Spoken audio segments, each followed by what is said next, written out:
Good evening. I declare the agenda briefing forum of the 18th of August 2026 held in Council Chambers at Level 2, 388 Hay Street, Subiaco, open at 5:30 p.m. On behalf of the City of Subiaco, I acknowledge that the land we're meeting on this evening is the traditional land of the Whadjuk Noongar people, and I recognise their ongoing connection to the land and waterways here. Taking attendances now, we have one councillor on approved leave, namely Councillor Burns. Councillor Powell attending electronically with prior approval, and the remaining councillors and mayor will be here in person. I think there's going to be some members of the ELT entering apologies this evening. Looks like we've got a CEO, Director of Corporate Services and no, we don't. Director Development Services and Director Technical Services. Director Corporate Services and Director Business Improvement. Apologies. Any leave of absence requests we will deal with at the OCM next week. Councillors, are there any disclosures of interest for the agenda items tonight? Councillor Fife.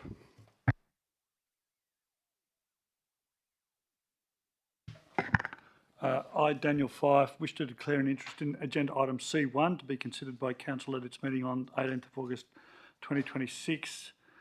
The type of interest I wish to declare is impartiality, pursuant to clause 22(2) of the Code of Conduct for Council members, committee members and candidates. The nature of my interest is that I'm friends with both the family and the neighbours of the property being considered, the development application.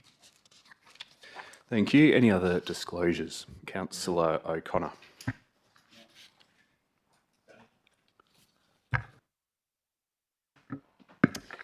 Thank you, and through you, Mayor McMullen. I, Penelope O'Connor, wish to declare an interest in C1, 129 Heytesbury Road, Section 31, reconsideration of development application to be considered by Council at its meeting on the 18th of August 2026. The type of interest I wish to declare is impartiality, pursuant to clause 22(2) of the Code of Conduct for Council members, committee members and candidates. The nature of my interest is I'm friends with the neighbours at 123 Heytesbury Road and have discussed the DAA with them. I know the family of the applicant socially and have discussed the application with the applicant. I have second conflict as well. I, Penelope O'Connor, wish to declare an interest in agenda item C2, leasing matter Subiaco Play Centre to be considered by Council at its meeting on the 18th of the 8th, 2026. The type of interest I wish to declare is impartiality, pursuant to clause 22(2) of the Code of Conduct for Council members, committee members and candidates.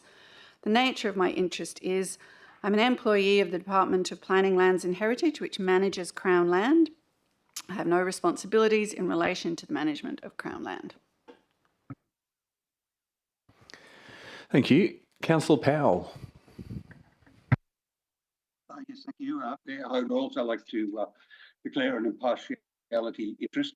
I, Rick Powell, wish to declare an interest in agenda item C1 to be considered by Council at its meeting on the 18th of August. Type of interest I wish to declare is impartiality, pursuant to clause 22(2) of the Code of Conduct for Council members, committee members and candidates. The nature of my interest is I know the family of the applicant. Thank you. Thank you. Councillors, any others? I'm unsure if I need to, so can I just clear that up with Councillor De Vries.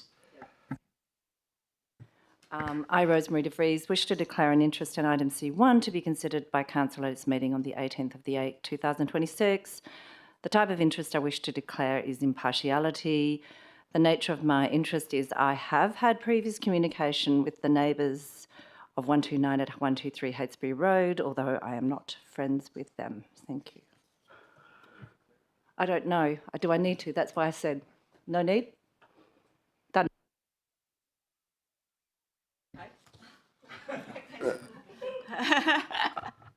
Oh no, let's be a bit sensible about this. If there's something which might be perceived as affecting your impartiality, then go ahead and declare it. But if not, I think we can go ahead and talk about the item tonight and make our decision next week. Okay. Any other disclosures? Doesn't look like it. Let's move on. There's no approved deputations this evening. I don't need to make any announcements this evening either. Let's move to the officer reports. There's only 3 for discussion this evening. It may be a quick briefing. We'll begin with C1, 129 Heytesbury Road, Subiaco. Any questions, councillors?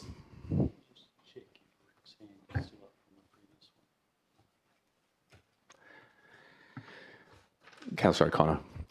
And Councillor Powell, your hand's still up, but we'll take that as unintentional. Councillor O'Connor. Thank you, Mayor McMullen. Could I get some clarification in relation to this application about whether there's a hierarchy in the planning framework in terms of what weight is given to different mechanisms that are available and are being considered? Director of Development Services. Thank you, and through you, Mayor.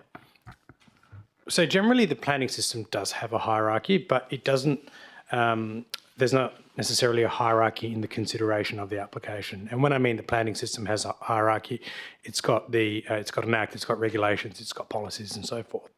But in considering this application, Clause 67 of the deemed provisions, which are read into our local planning scheme, that outlines all the considerations that need to be taken into account, including the R codes and any other thing that is brought into the planning assessment in the planning report in the OCM.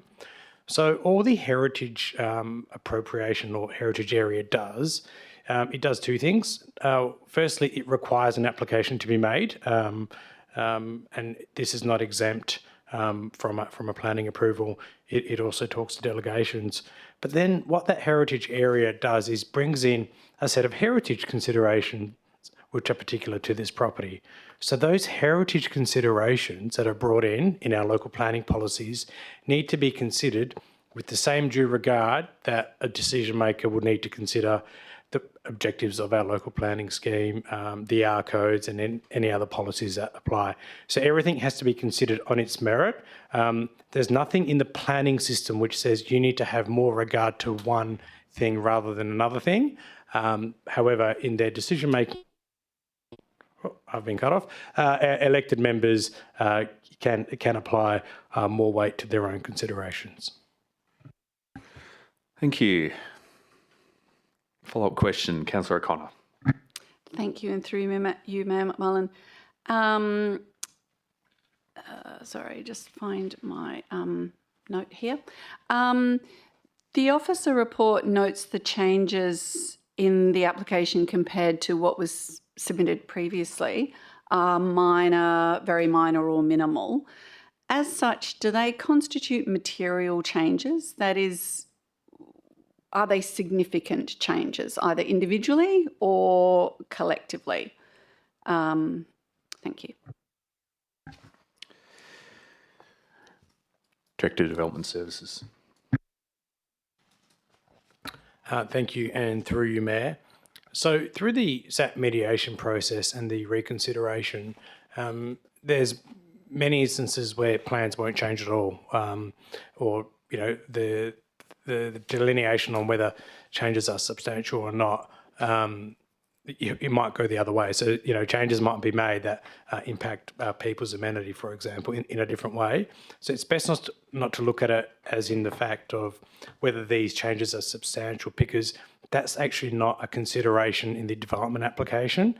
So plans might come back in any event in the same way that they were previously decided or refused upon. It's best to consider the changes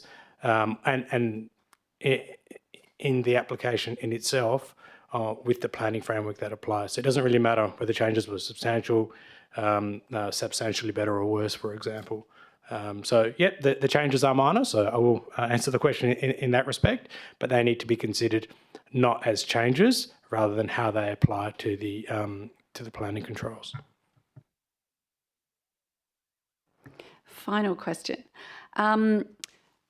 To what extent do the changes to the development application address or significantly address the reasons that the application was refused last time? We'll get some advice from the Manager of Planning Services, Anthony Denham. Thank you, and through you, Mayor McMullen. So when Council considered this item at the February Council meeting and resolved to refuse it, they set out a range of reasons to not support it, including in relation to lot boundary setbacks to the properties to the east, building height, site works, and also to heritage.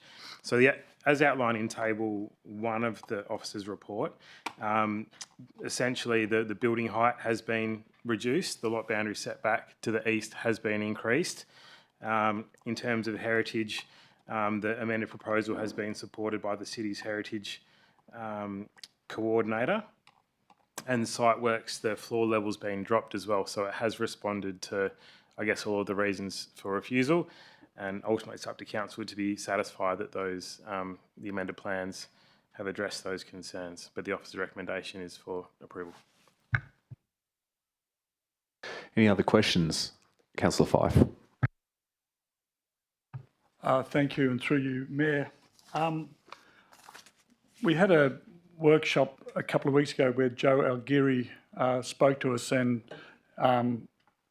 basically cautioned us about the consequences of if the approval went back, or if we knocked back this application and it went to SAT and then it got approved ultimately, that there would be reputational damage. And there was a phrase that he said, you don't want to go there as a council. Would you be able to enlighten or expand on what the consequences might be if this was knocked back? Yeah, okay, thanks, Councillor Fife. The funny thing about town planning and town planners is that it's not legally privileged, so I would have cut you off sooner if I'd heard you asking about legal advice. It's town planning advice. I think you know what the answer is, and you'd obviously like the answer to be on the record. I don't think you need to be enlightened, but because you've asked the question, it's a fair question. It's not privileged or confidential in any way, although one wonders why you'd want to put it in the public domain. Mr. Petrovski, what did Mr. Algieri advise Council? Actually, just thinking this through, to the extent that that you can give a fair professional answer without necessarily shooting the city in the foot.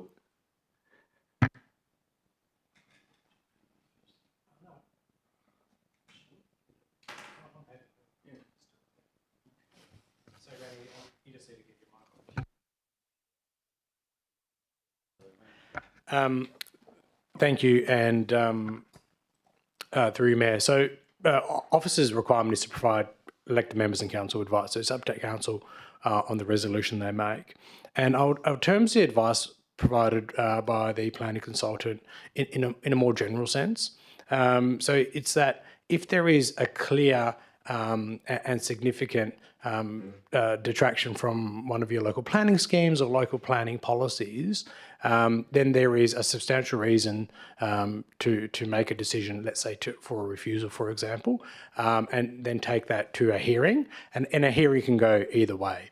And what the planning advice consultant's advice was that if a decision maker makes a decision and the tribunal finds against it, that can substantially change the way that their policies are interpreted. So it could then have long-lasting impacts on for the, in this instance, heritage policies. And what the advice from us is that this proposal is consistent with the city's local planning policies. So the caution is, should this one, is it so objectionable to council and our policies that that it should really be thought of if there's going to be a decision to refuse? Thank you. Councillor De Vries. Yeah, through you, Mayor.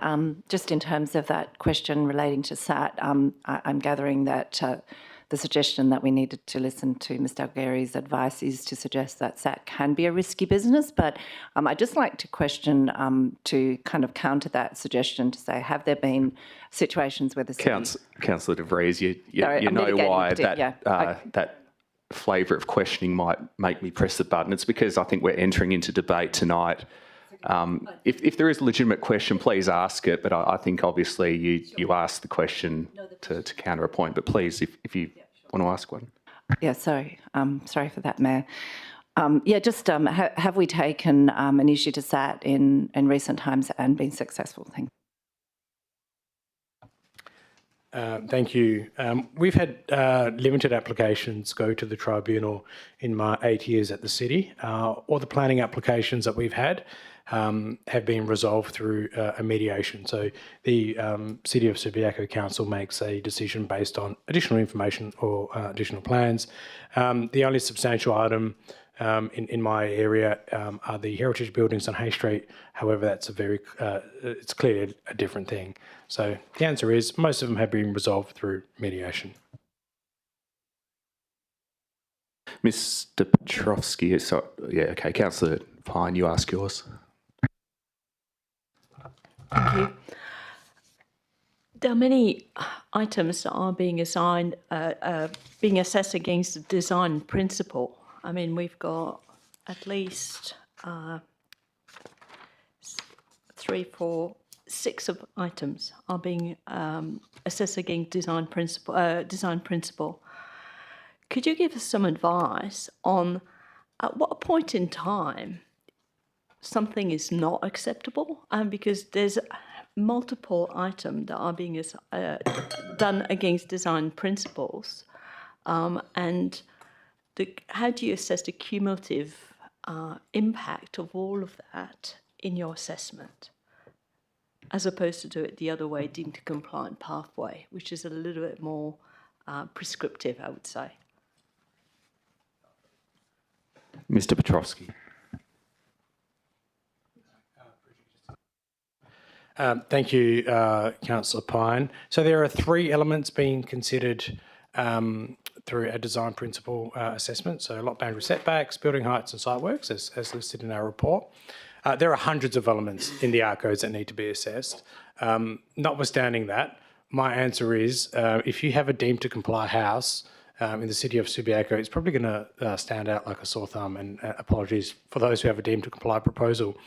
That is because the design principle or merit assessment is considering the impact that a development has, and it's generally has a lot of design thought in that, either through architects or really well-versed building designers. So the art codes aren't really set up for a deemed to comply approach for the city of Subiaco, particularly given our subdivision pattern is from over 100 years ago and it's got heritage areas. You can have much worse outcomes in a deemed to comply than you can have through a design principle assessment. So what a deemed to comply does is say, you need to build like this, and there is no movement in that. But understanding that humans are different and people want their houses to be different, what a design principle assessment does is allows the applicants or the landowners to add their own flavour, just as long as any outcomes aren't breached and they're listed in the design principle assessment. So it's allowing for a flexible approach depending on the site characteristics, without having a negative impact on the amenity or neighbours. So there's no magic number. You can have a design principle for all the items in the R codes, and that's probably likely to achieve a better outcome than a deemed to comply approach, particularly in heritage areas in Subiaco. Mr. Petrovsky, I'll ask a question, then I'll go to Councillor Fife. There's an interesting statement in the report accompanying Table 1. It says, this table is not intended to be a comparative assessment of the plans, as this is not a relevant consideration in the planning framework. Is that because whatever was submitted, reported on and decided upon up to this point is irrelevant, and you're considering the changes on their merits? Is that why it's not relevant to do a comparative assessment of these plans and previous plans? Thank you, and through you, Mayor. Yes, that's correct. So in making a consideration under the legislation, there's nothing to say that you need to consider a proposal how it was and what's changed in it. You need to consider what that proposal is at that day and time with the planning framework that applies. Similarly, if this was to be considered by the tribunal in a hearing, it would be an application de novo. So it would be considered entirely in its context on its merits. The table that we've provided is just to provide council and elected members some context on what's occurred through the machinations of this application, and that's been based on previous feedback from elected members, so we can make it very easy and clear to understand what's changed. Thank you. Councillor Fife. And through you, Mayor, just looking at the plan that were developed on the landscaping, I note that the wall that is sort of controversial in terms of bulk is set back 25 metres from the front, and there's a garden bed in front of that between the alfresco area and the pool. I'm just wondering, there's no indication of what the species are that are planted there. I'm just wondering whether or not that garden bed would provide an effective screen or a partial screen to the facade of that alfresco area. Mr. Petrovski. Thank you, and through you, Mayor, it is likely that growing vegetation will provide additional screening to that facade, but when we're considering this currently, we are more considering the amount of distance it's set back. So we need to consider the application without the vegetation there. Naturally, it will grow, and there is a landscaping plan as a condition of approval to assist in that. However, it's been assessed without considering that vegetation, which is why there's no information at this point. Councillor Johnston. Thank you. Through you, Mayor. With the pictures that we've got with the render, do we know if that render is going to be, is that how it will look, the colour? Thank you. Through you, Mayor. Mr. Denham. Thank you, and through you, Mayor McMullen. Yeah, so obviously the application includes some 3D model external perspectives, if that's what you're referring to, Councillor. So the plans do detail finishing materials and the perspectives or the 3D models appear to align with that. They'll be required, the applicant will be required to comply with the plans that have been submitted or otherwise submit a schedule of materials and finishes, which is pretty common for heritage properties when that be complied with as well. Thank you. Any other questions? Okay, I think we're finished then with item C1. We'll move on to item C2, a leasing matter pertaining to Subiaco Play Centre, Inc. Councillor Powell. Mayor, I did have one question about C1, if you don't mind.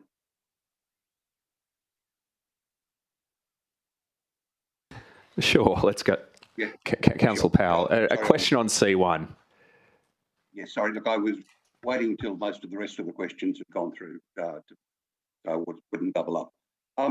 Look, I'm interested in condition 7, and this might be a little bit obscure, but condition 7 says that the applicant must either amalgamate the 2 blocks that this proposed development covers or enter a legal agreement with the city. And I'm interested to know what form that legal agreement would take and how enforceable it would be, and whether there's been any indication from the applicant which way they are likely to go in adhering to this condition. Mr. Petrovski.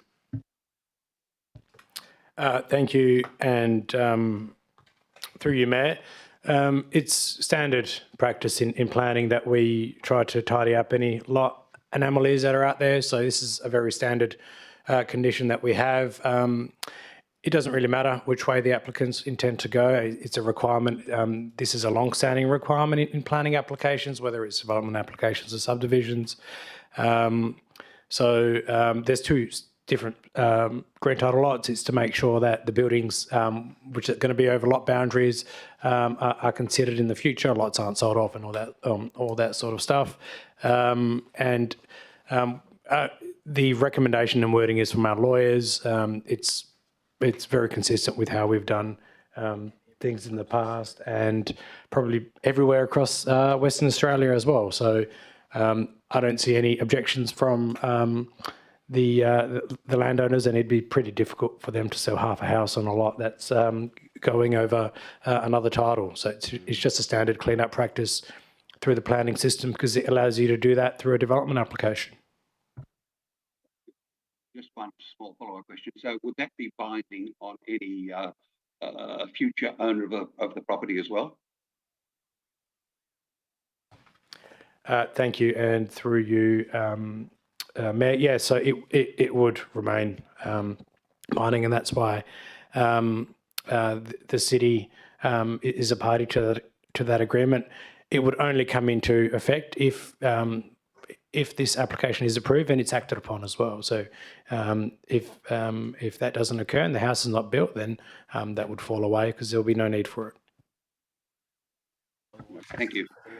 Okay, thank you. I'm almost certain we've finished with C1, and the good people in the audience had 1 foot out the door earlier, and I'm going to wish them a good evening, and we're going to move on to C2, the leasing matter pertaining to Subiaco Play Centre Inc.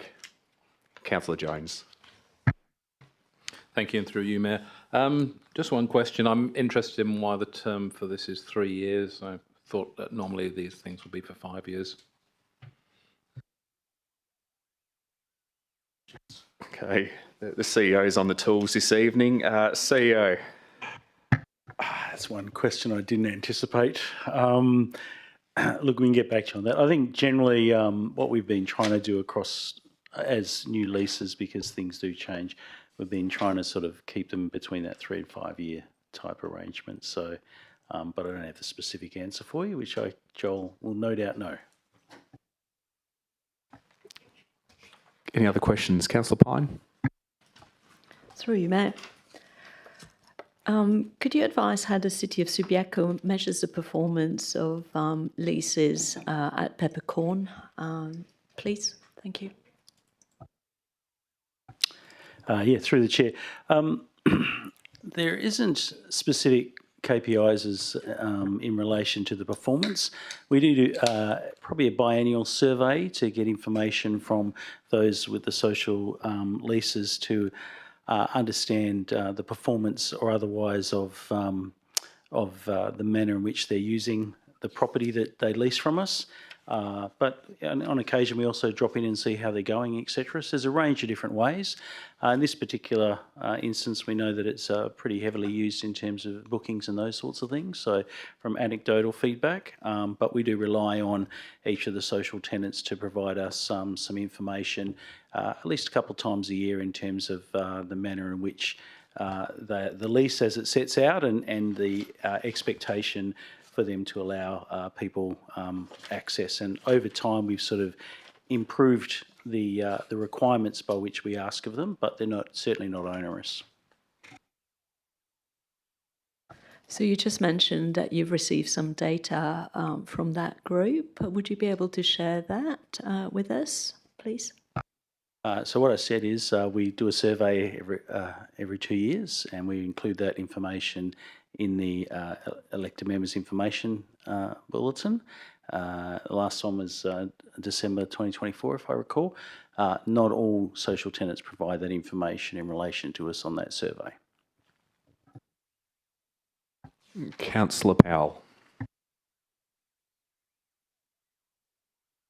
Sorry, Mayor, I forgot to reduce that, let the hand down. Okay, any other questions? Councillor Fife. Following along from Councillor Pine's questions, I'm just wondering that because the business didn't, or the group didn't respond to the tenant survey 23-24, it would now seem that it's 5 years since we've had any formal feedback from them. How do we know as a city that that they're fulfilling their obligations, that we are investing wisely as a city with them? Is there any other oversight than that that social tenants survey that the city has to periodically satisfy itself that the ratepayers' funds are being well used in terms of distribution to various groups? CEO. Yeah, for Councillor the Chair. It's not extensive, other than, like I said, we also check in to make sure the fabric of the building, etc., is being looked after as expected. And we do have anecdotal information in relation to some of the tenants. Some invite us to a range of different things, and when they have as I said, some of them we've had for over 100 years, so some of our social tenants. So it ranges, but if they don't provide the actual information into that sort of survey, then we don't have it other than anecdotal feedback or when we drop in and see them.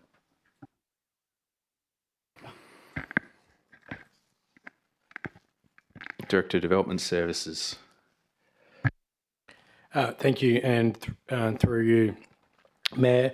Sometimes in other forums we do get information, so we do get acquittal reports through community development grants and other things that groups apply for. So we do maintain relationships and understand the activities and things that are going on, and how the premises is being activated through other parts of the organisation, and we have through community development grants, for example, for the children's playgroup and centre. Councillor Fife. So, does the city have any, how would you say, support service to, because as the CEO pointed out to us before, that it's voluntary run organisation. Went onto the website, it looks like it's a pretty old website that they've got with not very updated. Is there any support that the city does in order to assist those voluntary organisations that are tenants of the city in terms of helping them to comply with things like tenant surveys? I'll probably start, and Mr. Petrovsky may add through the chair. Hang on. I think the premise of the question is that we support community organisations by helping them complete surveys. That's not exactly how we help these organisations. There's a range of ways we help them, but I wonder if you could also touch on the social property policy framework, which hasn't actually come up in any of the answers tonight, but gauges one mechanism by which the city supports these types of organisations, and in fact categorises them into about 4 different categories, and that determines a level of leasing assistance which we give to those types of organisations. So I think it starts with there. There's some other partnership type activities that the city would offer to these types of organisations, and if completing surveys were seen as a form of assistance, I'd be interested in that too, but I'd hope you won't just focus on that. Yeah, I mean, in the report, it identifies under policy considerations how Council resolved back in 2016 the social and property policy framework, and that, as the Mayor's articulated, identified, and what we've been doing over that time is improving those lease arrangements to have a few other elements that we expect that the social tenants will do. But in terms of capacity building, as Mr. Petrovsky actually mentioned, we have run grants for community groups to apply, and that is about developing capacity in a range of different ways, which may be across the board in terms of, but certainly is not specifically focused on completing surveys.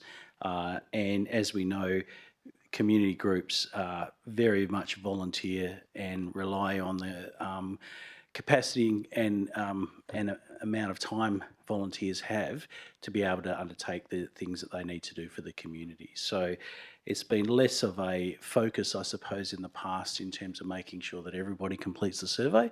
But we certainly do know that if there's areas where that community group wishes to develop and build capacity, we're certainly open to provide grants to support that. Thank you. Councillor De Vries. Yeah, through you, Mayor. Just in terms of structural work, have we required that of the tenant that they carry out any major repairs? And is there a budget amount that we'd expect from them, because structural work sounds quite like it could become quite expensive. CEO. Yeah, so that's in there. In the past, I believe that wasn't in there, but in more recent times, it's in there. That also assists us to have a conversation with the lessee in terms of is there major structural repairs required, etc. So it really starts that conversation. I think in practice, if there was any major structural repair, what you probably find is the capacity of that social tenant to pay would be unlikely. But what it does do by putting the responsibility there, it starts a conversation with us as to making sure that we have sufficiently planned for any major structural requirements, or it could be that the fact that that is there means that that community group no longer wishes to use that facility. Thank you. Councillor Pine. I've just got a clarification on one of the terms and condition on condition number 20. The lessee must make the premises available for community use when the premises are not required for us by the lessee. Subject to the terms of the lease, the lessee may charge a fee for hire for the premises. Who gets the fee for the hire? Is it the community group or the city? Yes, the community group, and what that's trying to do is broaden out the users that may be able to use the facility when they're not using it for their main purpose. So that would include, for example, the birthday parties and things that they may run. Councillor Johnston. Yes, thank you, through you, Mayor. I was wondering how heavily used the facility is by that play group. Do we know if they use it all day, every day, or is it mornings only, or is it after school hours? Like, how does it? Do we know what their usage of the facility is and what the spare capacity of the facility might be? Mr. Petrosky. CEO. Yeah, look, I think what you'll find is each of the social tenants articulate their availability in different ways. So some have websites, for example. So, for example, I can think of right off the top of my head the PCYC. You could go and search for them, and you would see what classes are available on certain days. And you'll notice that not everything is available. Not that facility is not used all the time.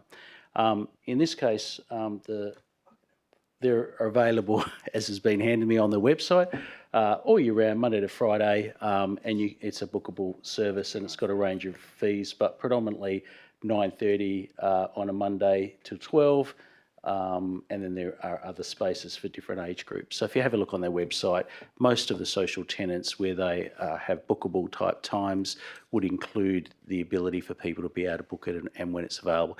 How often it's then booked by external groups or other parties, that we don't always get provided that information. We do have in the leases that they provide us their financials, so we get a sense of that as well. But I think what you'll find is the types of facilities that we have are quite specific as well. So it's not like you would get 24/7, just as we don't get in our community halls. We get peak periods in our community halls, and other times it's not as heavily booked. So I think you'll find that across both the facilities that we have social tenants in is similar in that way to even our community halls. Any other questions? Councillor Fife. Yeah, and through you, Mayor. So you mentioned just then that the social tenants have business plans. Is the city across the business plan of this group? CEO. Yeah, if I could, through the chair, I didn't mention they had business plans. I said they would have websites, etc., quite often where you could book. Whether they have a business plan, and that is really up to themselves. If they wish to, like I said previously, if they want to capacity build and do a business plan and those sorts of things, we would be able to support them. As I replied in my email, we do not have a business plan for this particular group, and it's not something that we've specifically asked for. Okay, any other questions? Councillor Johnston. I wondered, have we actually considered managing the venue hire to other groups when they're not using it, rather than basically having playgroup manage all of that themselves and us taking the fee for other organisations that might want to hire the venue? I think, yeah, through the chair. The last time we considered this as a council was back in 2016 when that was the policy was described, and I think one of the elements of the community groups in capacity building is the ability for them to sort of continue.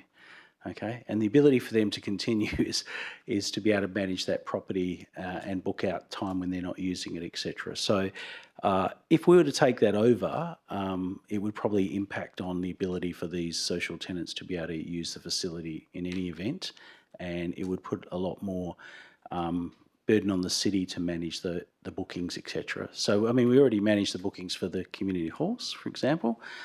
So for us to be able to manage the bookings as well for these facilities, one, it would undermine their capability and capacity ongoing, and then secondly, it would add cost to the ratepayer in terms of our, yes, we might get some income, but probably be offset by the costs, etc. So it all forms part of the reason why we would have some community groups and not-for-profits providing services to our community and building their capacity, which is the example we've got in front of us as it is. You know, they're providing a particular service at the only cost to the city being the use of that building.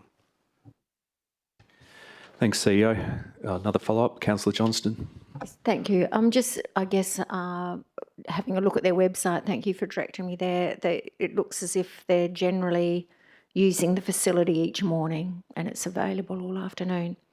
Some afternoons are booked, but generally it looks available.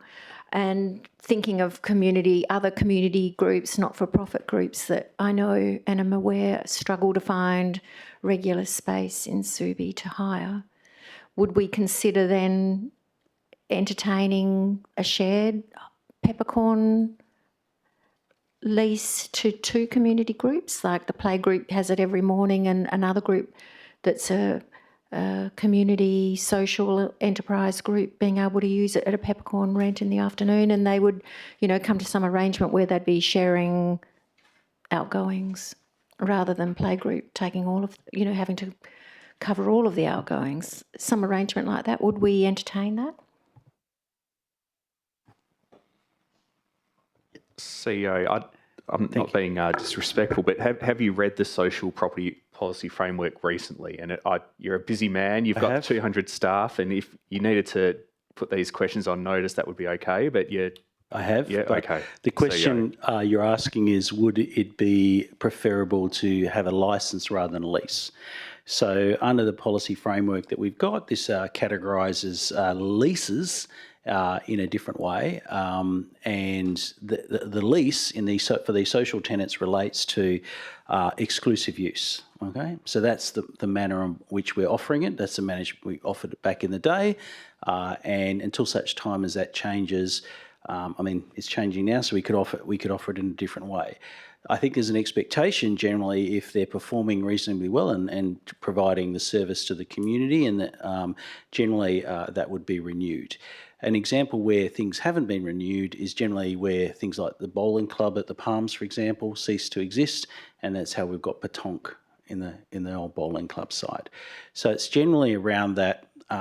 It's not easy to run community groups. You need volunteers, you need money, a whole range of different things. Here's an example of one that's continued. So the model you're suggesting is more of a licence and a sharing arrangement with facilities. And that hasn't been raised by council in the past. As I said, council adopted this in 2016 to articulate social groups in relation to the social policy framework. And so that's the manner in which we've been operating. If this council, it's a new council, can always determine to do something different, but the conversations we've had in relation to that, as we have in the past renewals of this particular one and others as well. So it'd be up to council to consider a different way in which we can use these buildings and consider them more for a licence which would license a particular time rather than exclusive use in a lease. Okay, Councillor Fife. Yes, so CEO, you said where you believe the community group is performing fairly well. I guess the tenant or the mode of my questioning is to find out whether or not this group is actually functioning well and they need support. They didn't answer the survey. Are they really going well? How do we know that? How do we know that the group is actually functioning well? When was the last time we've had a audit of them? You know, did we give them a lease in 1973 and it's just rolled over ever since, or has there been some type of ongoing relationship that's given feedback to the city that says, hey, yeah, this is functioning well? Where's the point of contact? CEO? Yes, as I said, we do keep in touch with them. We get a sense of, we also do get anecdotal feedback, but we don't knock on every social tenant's doors and ask them, is it working or not working?